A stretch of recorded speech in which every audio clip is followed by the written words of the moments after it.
And welcome back, everyone. This is BG5 Live, episode 26.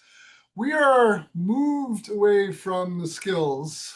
We had a good run there, really exciting. We had some good guests, and we got to talk about pentas and skills. And that was kind of fun, wasn't it, Vanessa? I really enjoyed that. We had Yes, Tech, it we had was. Sarah, we had Veronica, we had Banu, all the teachers on. So that was exciting. This is our last show for the summer. And so Vanessa and I and Sarah and Tuck and the other teachers, we're going to be taking a break. So from here through July and August, and we'll be back sometime in September. We'll let you know. So that's kind of exciting.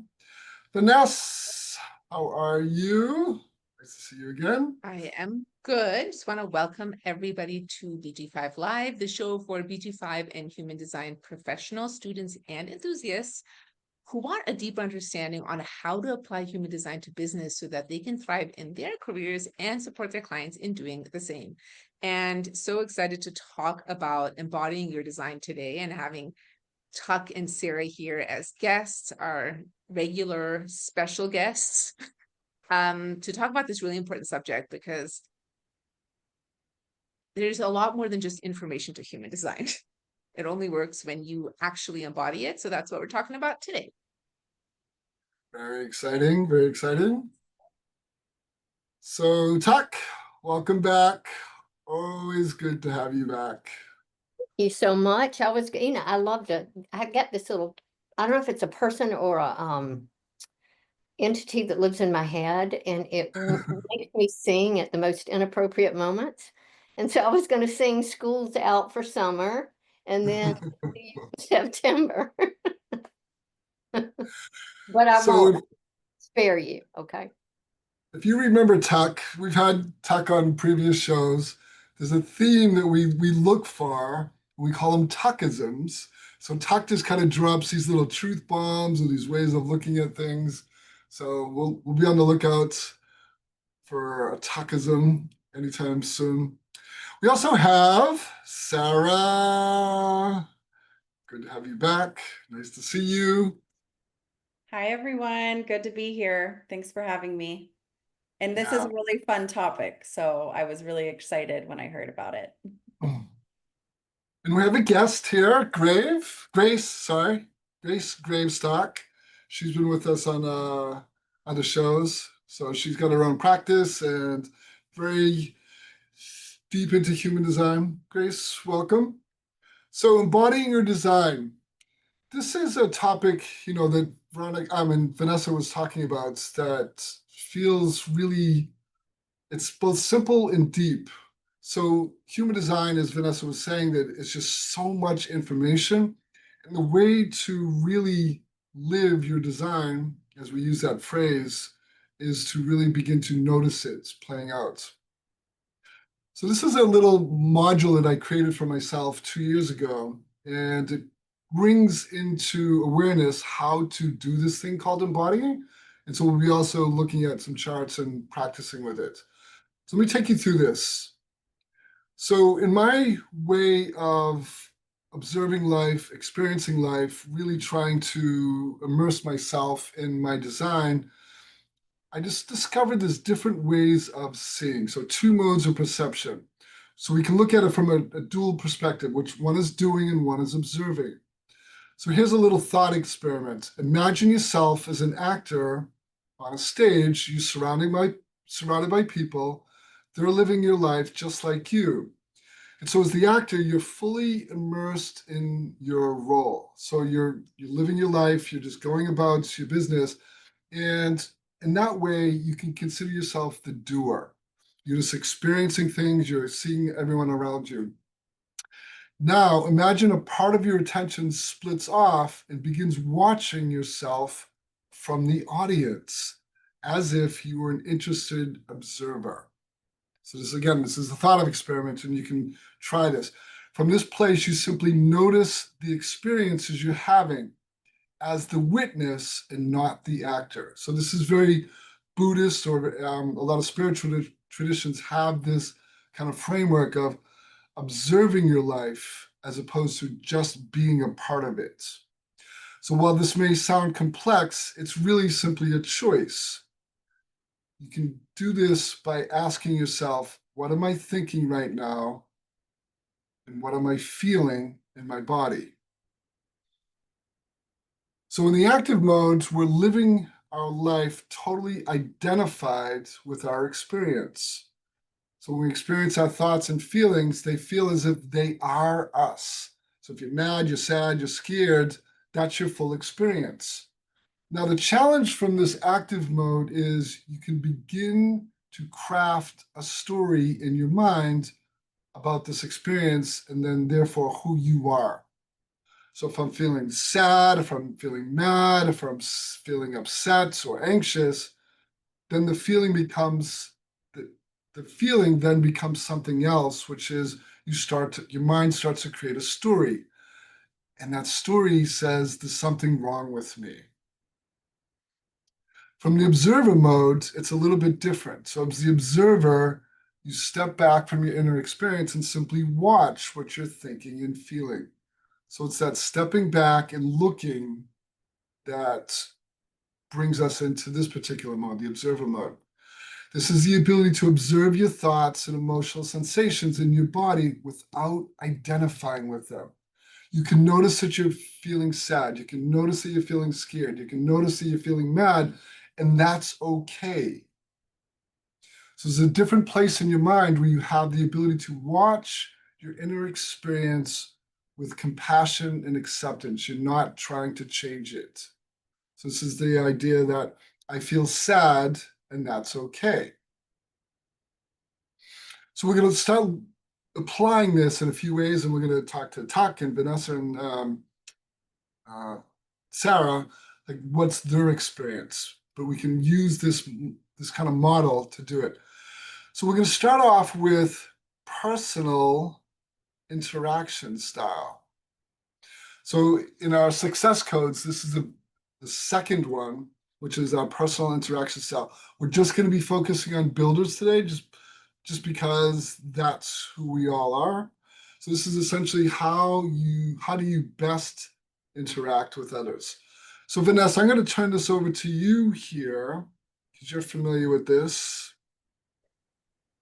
Yeah, so I also just want to, for those people on the call that are more human design people, so your personal interaction style would be the same as your strategy in human design. And in order to be successful in our careers, it's really important for us to know how to interact with others or how to use our strategy, and knowing how you affect those around you and how to remove resistance. And this is really important to overall success. We all have this non-verbal presence, can also be referred to as your aura, and it influences others. And when you know how your nonverbal presence does that, and this is based on your career type or your human design type, when you know how that influences others, you can actually become more effective in your interactions with them. And so when you're aware of your personal interaction style or your strategy, you have the ability to easily interact with others in a way that will remove resistance and creates more ease and flow in your communication, or how your nonverbal presence or your aura is received by them. And when you're not aware of your personal interaction style or your strategy, you can often feel awkward, rejected, or misunderstood by others because your aura or your nonverbal presence is not received in a clear way. So understanding that nonverbal presence can help you interact with others. And for builders and express builders, so in human design, this is generators and manifesting generators, your nonverbal presence or your aura attracts others. It's open and enveloping, and it's kind of like a magnet, and it naturally attracts people and opportunities to you. I also like to include circumstances and things that you then get to respond to. And the key to successful interaction is to wait to respond before you engage with others. This opens up the communication and removes resistance. And with responding, so you want to really open up your awareness and watch for things that come to you. And then notice, they often say, listen to your gut or respond to what feels right. Pay attention to what excites you. Don't initiate, only engage after you have responded first. And the thing is, what's really important is like, do you actually know what a response feels like in your body? Because that's what embodiment is. This is not just a mental concept. And yes, some builders and express builders may have a sound that comes out of their mouth. The thing. That's not actually how it works for me personally. From my lived experience, we're all going to be experiencing it differently. And you want to really start to notice when you get a yes response versus a no response and what that feels like. And this can be very unique and very specific to your design. So if you're a builder or an express builder, that means you have a defined, a consistent energy resource or sacral center. And that center, that function can be defined in a variety of different ways, and it can be conscious or it can be unconscious. And this goes true, this is true for any of our strategies, personal interaction styles, also our authorities. So you want to, especially if yours is unconscious, if it is red in your chart and not black, it might actually take a little bit more like tuning in to really know what that feels like. But it's a body felt sensation. It's not your mind, it's not your head saying logically, yes, this makes sense, so that's going to be a yes, or like, no, that's kind of scary, so that's a no. No, that is not how it works. It's like a body sensation. And so for pitfalls when interacting with other people, for classic builders or generators, this is overcommitting, and this is saying yes to everything and having a hard time saying no. And this can often happen out of obligation, and can also, again, be very specific to your chart. So say you have an undefined emotional intelligence or solar plexus function, and you're afraid that if you say no to something, somebody else is going to be upset, and then you're going to pick up on that. You might say yes, even though that wasn't actually what your strategy or your personal interaction style said. Another pitfall is draining your energy because you're doing something that you're not actually designed to do or that you do not enjoy. And you can become enslaved to everyone else's needs and wants. You may try to make things happen. You may initiate, you may get some idea in your head and think you responded to something and think you want it, but it's not actually what's correct for you. And so then you try to force it into existence, which is going to create a lot of resistance. You might get attached to the outcomes that you think you want. And again, thinking is very mind-based. And remember, our strategy or this personal interaction style is body-based. Your mind has no idea what's actually best for your body. And so allowing your mind to make decisions and rushing into things prematurely can also really be a big pitfall here. Okay, well said. Amazing. Lots of information there. So how do we take that body of information? So we first started out with this concept of noticing, just being aware, going into a place in our mind where we observe. And so you just laid out really well this concept of being able to interact from not so much going out to make things happen, but more letting things come to us. So Vanessa, and we'll ask Tuck and Sarah about this too, is this idea, how do you apply this concept in a way that we could say mindful or aware or just really sort of naturally flowing into things? So how do you embody that concept with your design, Vanessa? So if you're actually watching this somewhere, you can see that my design is very active and I have 4 different strengths or channels activating my energy resource or sacral center. And it's actually interesting because I do experience different, like I can respond to different things in different ways. So for example, with the 2750, when I'm responding there, it's really around like, do I want to support, nurture, like care for somebody else? Like, do I have the energy available for that? With the 214, it's more about like, ooh, is this something that's like really aligned with my direction and something that I really want to basically give my resources and energy to. With the 4253, it can be very much about the cycles, and this one I have to be really careful about because I have so many times in my life entered into the wrong cycles because I wasn't actually responding. But just because my head's like, oh, this looks like a good idea. And this, this sounds like something that could be good in the long run. And I had to always complete those cycles. And it was like tooth and nail, like grin and bear it. Like, you got to complete this because you entered into it and you entered into it incorrectly. So now I really give myself so much time before I respond in that way. And then of course, the 3420, it's completely unconscious and it is really fast. One of the ways that I notice my 3420 And like I said, my responses can be different depending on what I'm responding to. A lot of times it can feel like joy expansion or like butterflies in my belly for a yes, or just like a contraction, and you can even will see it in my face, or it'll be like, ugh, no, or like for a yes. With my 3420, what I have noticed is that for example, I'll go over to my computer because I think I should work on something now. My brain and my mind is like, oh, this is what you should do now. And I sit down in front of my computer and I immediately get up and do something else. Like my body is just like, no. And I always know when my body just gets up and goes somewhere where I had like, no, there is no plan on going somewhere or whatever. My body just does it. I'm like, oh, there's my 3420, like telling me now's not the time.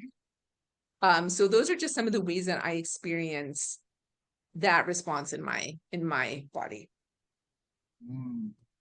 Yeah, you have so many ways, so many energies that you can respond to. Like you said, the 214, the direction, the charisma of the 3420, the custodianship 2750. Like these are very wildly different things that you're responding to.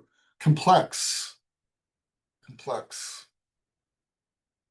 Tuck, what is your experience of this concept called personal interaction style, which essentially for us is just really so much about response? How do you experience it? I love that. It, I was reflecting, I'm the third of 4 children, and my older siblings are advisors. And when I was born, I think I came into my family with an enormous impact of energy that nobody understood. And my older siblings used to try to control me all the time and to tell me to sit down and to be still and to be quiet, which was counter to every cell in my body, obviously, that wanted to emotionally throw tantrums and express myself. And so discovering the information was huge. It was actually my advisor sister that introduced me to human design. And it was for this very reason that I had been, I'm going to use the limited, restricted. I was like, I've said it before, it's like somebody had a cork underwater and was holding me down, and then hearing who I am and how I'm designed to express myself was pure freedom. And so I get the openness, I get the enveloping, being available, sometimes too available to other people coming in. It has taken me quite some time because none of my strengths are fully conscious. So it has taken quite some time. In math, we used to say this is simple in theory, complicated, a little more challenging in practice, to trust what my body is feeling. I am like a pit bull.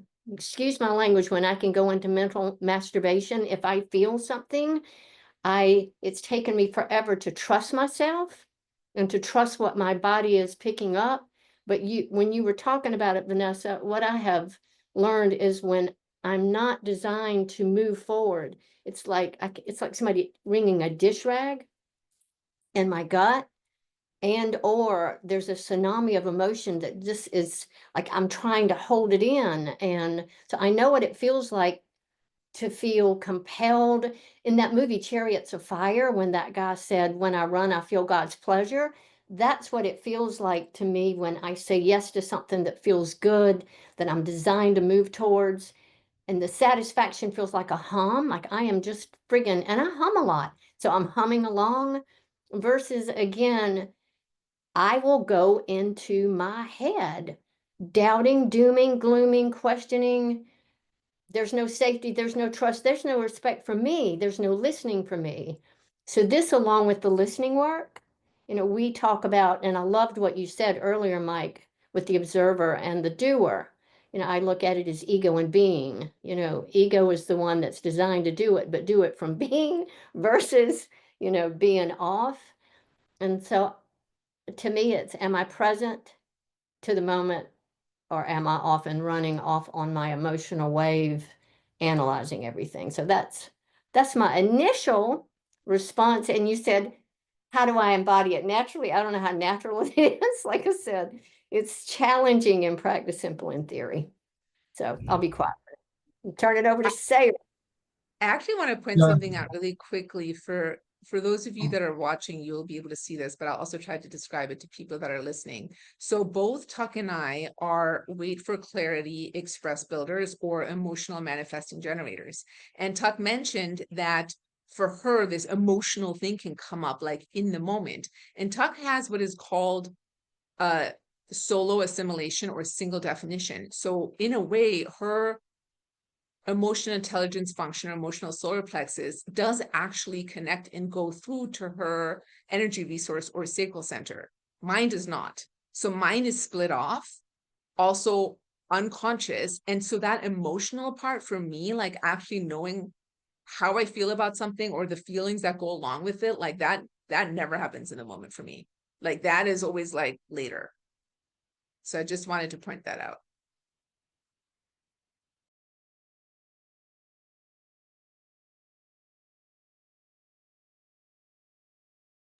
Oh, Hear my mic. Oh, sorry. Well, good noticing, Vanessa. I liked your nuance with the emotional definition. Tak, one of the things I was thinking about when I was listening to when you talked about the concept of being and doing, I had this sense of you when you're in your flow, your kind of emotions are flowing, your energy's flowing, that the beingness that you're talking about, or the doing and versus being, I can sense that like you're doing from a place of being. So they those two things kind of come together. Does that resonate? Yes, yes. And yeah, I was watching a documentary on Olympic gold the other day, and I know how come I say I love being on a team where everybody's looking for the win-win. Listening to how each of those players talked about being in the moment, fully present to what was, and tapping into the potential of their greatness. That's what it feels like for me when I am present. And sometimes I'm too much for people. I mean, I really have had people back off like, I'm sorry, I almost said the B word. Like, you're too much, Tuck, just stop. But speaking, Vanessa, about the independent assimilation and having everything connected, it really does all want to come out at one time, which as a kid, as a tantrum, it did. And so it has taken me learning to be the observer and responsible for my emotional wave before while I'm waiting for clarity, I got to really observe and watch myself, or I could probably take out a room sometimes. So So even with Like, my collaborative or split definition also was a huge tantrum thrower as a child. So that definitely does still come into play. And of course I have the tribal wave, so we know how fun that is. Yeah, even with it split off and unconscious. Yeah. so I'm realizing that we're a group of express builders or manifesting generators in design speak. And here's our powerhouse. So we have Sarah. When we look at her energy resource or sacral center, only two places that she has definition. So the 214. So Sarah has what we call the power column. It goes straight up the middle. So the 214, the 18, the 4323, and the 6124. All individuality. So much of Sarah's response is based on individuality, self-empowerment, or just empowerment. And the one little place too is the 5 is routines, habits. So Sarah, if we can see it like this, so Vanessa and Tuck, more things that they're responding to out of their guts. For you, it's relatively simple, yeah. not to be confused with less powerful. So how do you experience your inner response? Yeah. That's a good question. So, well, there's like a bunch of directions that I want to point out, and I'm trying to, I guess, assimilate what's the best way to share with the audience. But I think you know, when operating correctly, what's difficult as a builder, and I'll say this for any newcomer, like if you're just learning about BG5 and human design and you're starting to get interested and you're starting to learn things, there is definitely the challenge of living in a society, you know, living in a world where it is the social norm to go out and make it happen. Like that's what most of us are taught in school, you know, in the United States. Like if you want this in life, this is what you have to do. And that's all changing, which is really exciting. And so, you know, we live in a very fast-paced world, and when you're really starting to embody your design and take this from theory to practice, for me, it helps to slow down, to spend more time alone, have more time to reflect, because when I am with others, I can get caught up in the go, go, go, do, and then make more decisions for my mind, or maybe just not even think at all and not check in with my body. And so that obviously can cause some challenges. But if I'm really following my gut, I'm waiting to respond. And for me, I really feel, do I have the capacity for this? And so that is a clear indicator for me.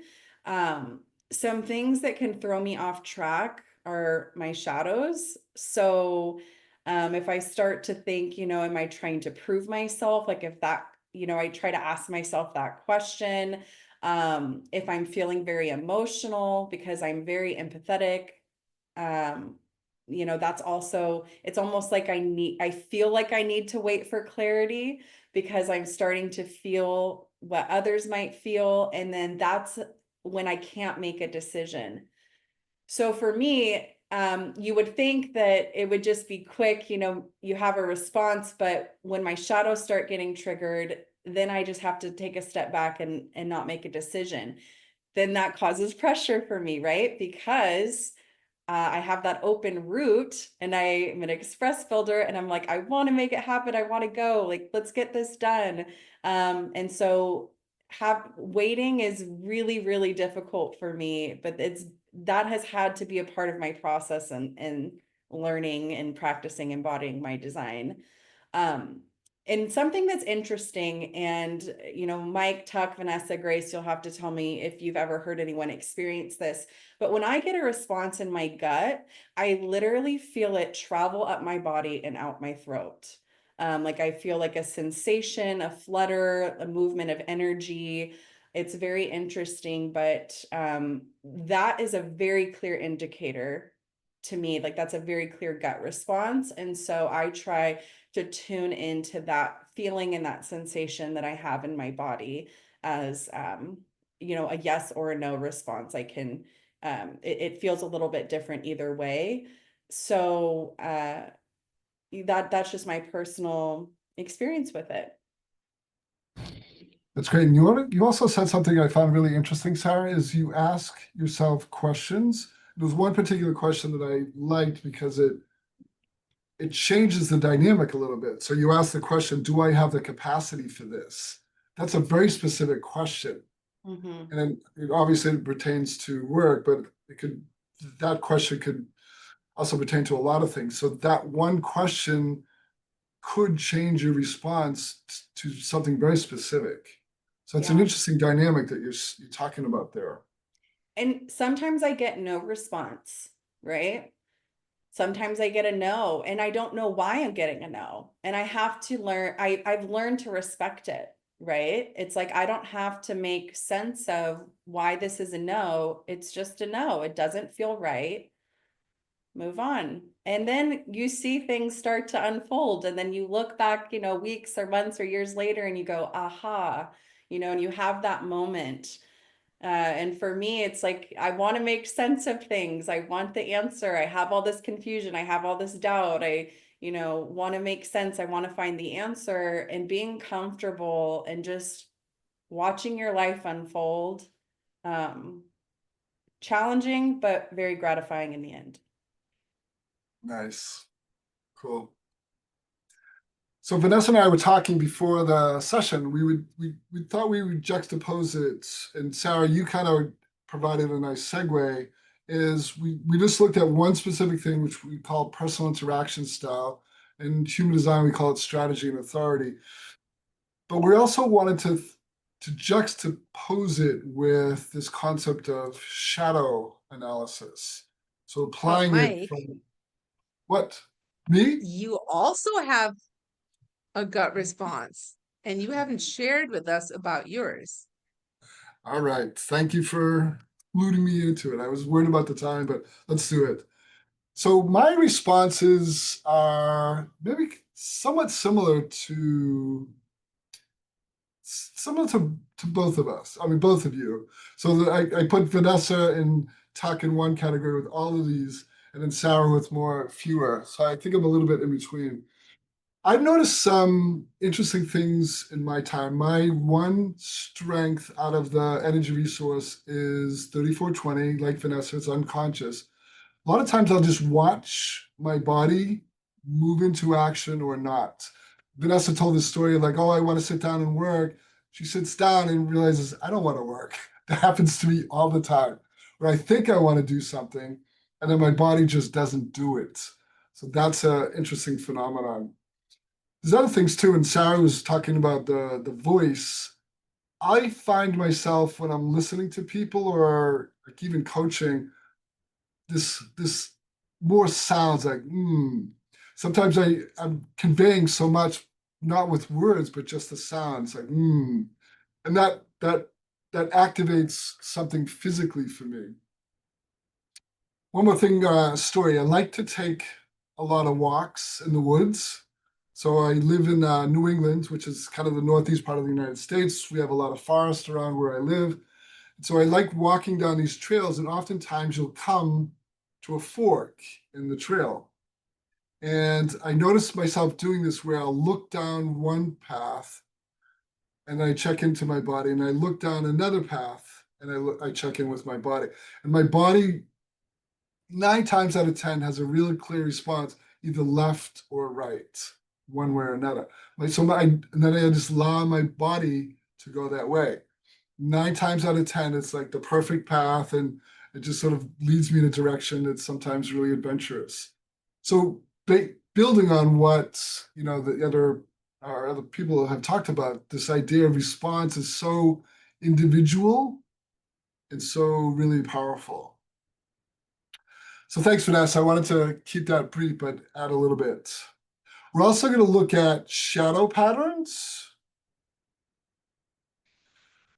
So here, there's a chart that I just put up. So this is if you can't see it, let me just give you a quick synopsis. So this is a chart that is a classic builder. It's a person who has just a 3410, which is energy resource connected to identity with a G. So that means 2 centers, 2 functions defined, 7 open.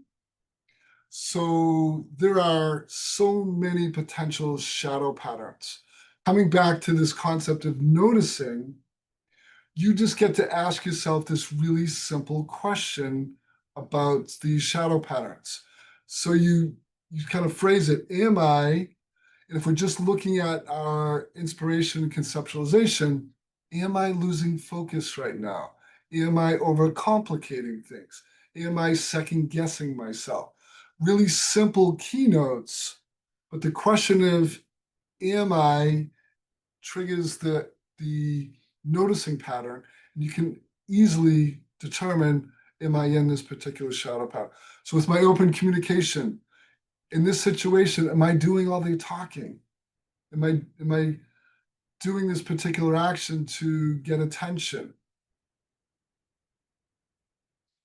So we get to the challenge for people who have a lot of openness in their design. So I would consider myself in that boat, is which shadow pattern are you noticing in action? So I'm gonna just give us, Vanessa, why don't you, if you have anything to add on these shadow patterns, I just have a couple of slides here, and you can just add anything you want, and then we'll look at our designs. With the shadows, I mean, it's interesting because depending on your definition of your assimilation style, it might work slightly differently. So it's definitely it's a very big subject, and it's one that we go into very deeply in BG5. So if that is something that you're interested in learning more about, and also how it applies, of course, in the business world, in your partnerships, in the small or large groups that you work in, I definitely recommend checking out the foundational classes for BG5, and then also moving on into certification if that is something that's interesting to you. And we will make sure to post everything about that in the show notes so that you know where to check out that information. Good job. Good job. So like Vanessa says, that this concept is really big. It has the potential to be really deep. We're just going to look at it through one simple lens, which is open functions. So there are 9 functions. The keynotes are incredibly simple, but the challenges, they can sometimes take a lifetime to work with. So let me give you one of the prime shadows in design is the willpower function. It's this small little red triangle that has this really big impact in your design. So the shadow patterns of the willpower are overcompensating and committing, difficulty in following through, comparing yourself to others, lack of self-esteem, or imposter syndrome. All of those can live in that open function. Now, the solution to some of these patterns is, number one, to notice them. Number two is to be able to talk through your decisions, and also just knowing that you have nothing to prove. So being able to notice those in action. Now, the biggest thing about shadow patterns is they sort of take over the mind, and they sort of override our personal interaction style, which means instead of truly responding to something, we're actually just acting out of our shadow patterns, which is something that is never really a good use of our energy, because it's not a true response, especially for builders. And I actually want to bring this back to what you said in the beginning, this continually asking yourself, like, what am I thinking and what am I feeling? Because if you know where your shadows are and you're actually witnessing and observing what you're thinking, you may very well catch yourself in some of those shadow thoughts. And that will right away let you know that this is not actually your personal interaction style. This is your shadow, like, getting in the way. So that is such a good practice to regularly throughout the day, even setting reminders on your phone to just take note, really sit back, become the witness, become the observer, so that you can really like connect deeply with what is your body actually telling you versus what is your mind saying. Yeah, it's a really profound practice. Here's something sobering that you will discover as you do this on a daily basis is your shadow patterns show up very frequently. And my suggestion is that when you start noticing these shadow patterns showing up day after day after day, is not be so hard on yourself. The other thing to understand about shadow patterns is they are absolutely universal. We all struggle with these patterns. So you are not unique in having them. And so in saying that, you also don't have to feel bad about yourself. Oh, I keep pushing, I keep doing this, I keep, holding on to things too long. I keep, trying to make things happen. All of those things live in these shadow patterns, but they're universal. And the idea is you notice it, and then they don't have as deep a hold on you as possible. I mean, on this everyday basis. So, Sarah, you are what we call a single definition independent assimilator. You have, these 1, 2, 3, 4, 5 functions defined, 4 open. So number one, do you notice one function that has more of an impact, from a shadow perspective than the others? And what do you notice with it? Yeah, it's interesting. I would say at different times in my life, maybe one feels like it's taking over more than the other. And at first, when I started learning about BG5, I thought that my survival instinct was, you know, the most overpowering. But then when I started to reflect a bit more, I would say the open willpower. And I've actually, and there's times where every shadow is triggered. It's like, if I'm not paying attention, it just is like a domino effect.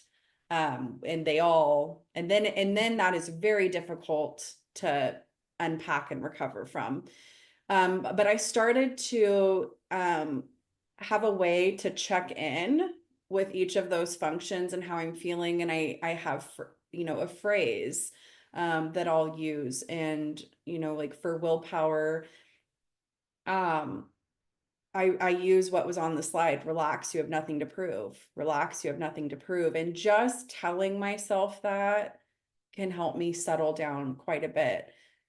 When I was younger, I definitely had certificate addiction. Like, I was in every club, I was running for every office, I was in every competition. I had a very busy schedule. I loved the praise, I loved the recognition, and I held my value as a person, as a being, in what other people thought of me, right? I've struggled with imposter syndrome. And so learning about BG5 helps me make sense of all of those really big feelings that I was having, and really starting to, I guess, tell my inner child, right? Like, you have nothing to prove. I love you just as you are. And that's a really big deal for people. So I love that one. Another one is the survival instinct. And I can use that. That's a lot like with relationships. I want to hold on to the relationship. I'll initiate a lot, trying to keep it together, trying to keep everyone together, rather than saying, I surrender. And so that's kind of my phrase of like, I surrender and I'm willing to let this go. Like, I let it go, and whatever will be, will be. That takes a lot of just accepting, like, it's going to go one way or another, and I don't know, and I'm going to accept that. And that can lead to some pain and some heartache. But I also notice that when we let it go, then a new opportunity or a new person enters our life. And so noticing those patterns, like noticing how I feel when I'm not letting go, noticing how I feel when I'm in a hurry, versus on the other side, noticing how I feel when I surrender. Notice how I feel when I take a break. Notice how I feel when I love myself. And then the things that follow. When you start to notice those patterns, then I feel like it becomes a lot easier to stay in your flow and not get thrown off. Well said. Thank you, Sarah. Yeah. Deep awareness. Really appreciated hearing your perspective, your practices. And I like your practices sound both simple and powerful at the same time. Think we have great teachers at BG5. I'll just say that because, you know, I learn from everyone in this community. I love learning. I'm a student still, and it takes time. You know, I think that's a challenge in this business, right? Is there's people selling human design courses and become a consultant and, you know, decondition and, you know, all these things in a very short amount of time. Right. And I'm several years in, and I feel like I'm still practicing the basics, right? Like really integrating it. I don't think it's something that we can rush through. There's a lot to be learned going through the same material multiple times. And I love that. I keep having aha moments. Welcome to the club. I'm 20 years in and I'm still doing the basics. Yeah, isn't that the best? You are not alone. You are not alone. So, Tak, we're going to finish up with you. Just like Vanessa said, you are independent assimilator, so you have 5 functions defined also. So you also, which means you have 4 open. Are there any particular shadow patterns that are particularly thorny for you? You notice them coming up a lot? I think they work well together. That's Not funny. me at the present time. In the very beginning, you said something that I live by as best I can.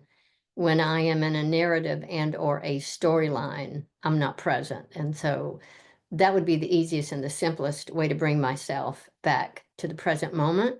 I grew up with a mentor who taught me that when I'm triggered, because I am a very emotionally reactive kind of person, right? That when I am triggered, to stop and ask myself, what's this anomaly in front of me? And to know from just in that moment that it's not about the person, it's not about the moment, that I'm being triggered from an old pattern, and this person is simply here representing something from years ago. So I'm one of those weirdos that love my shadow and my shadow work. I think I have shared before that to me, when I am present to a shadow and I get to release it, it is quite orgasmic in that moment. Like I get really happy. The one that I think has caused me to spend more, when I hear myself say I've paid far more for far less, is the willpower function.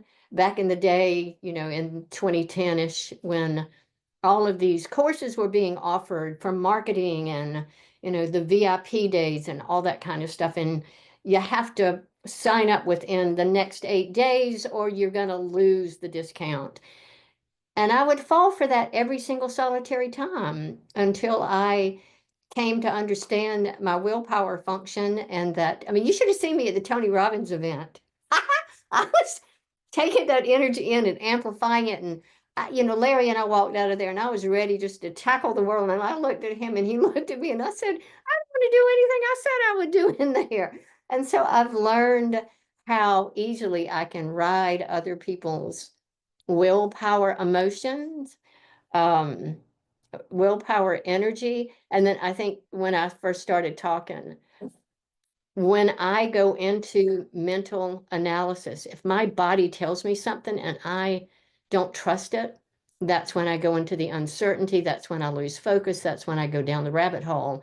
And hopefully I become an intelligent woman, Mike, and remember, gee, I'm in that narrative and storyline again. I need to stop. But for me, they just work beautifully together to completely pull me off track and down the rabbit hole. So, yeah. So while you Yeah. are a solo assimilator, your shadows are collaborative with each other. Little human design humor. That's funny. Yeah. So thank you all for joining us. Tuck, great to have you here. Sarah, Vanessa, Grace, welcome. Good to have you. You seem like you're becoming a regular guest. We appreciate this.